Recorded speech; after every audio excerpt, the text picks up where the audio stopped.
Christian Emmanuel Sanon.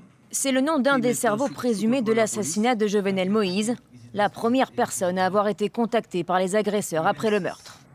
Et à l'issue des interrogatoires des 18 citoyens colombiens arrêtés, voici ce que les policiers haïtiens ont également appris.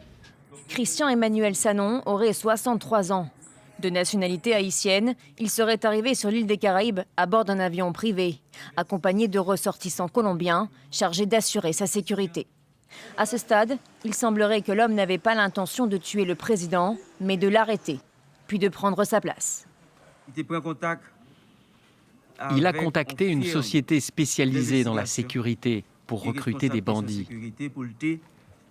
Il est arrivé en Haïti début juin, accompagné de certains d'entre eux, censés initialement garantir sa sécurité.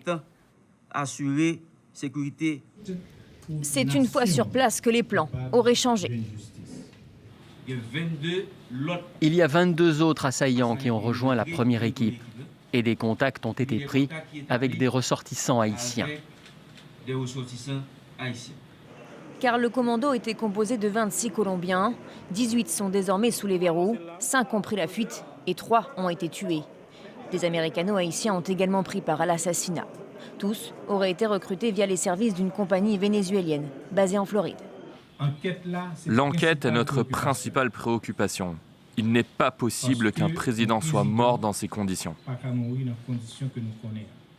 Pour tenter d'apporter des réponses, des membres du FBI, du département d'État, du ministère américain de la Justice et du département de la Sécurité intérieure sont arrivés dimanche en Haïti. La police sur place est également en lien étroit avec le directeur des services de renseignement colombiens.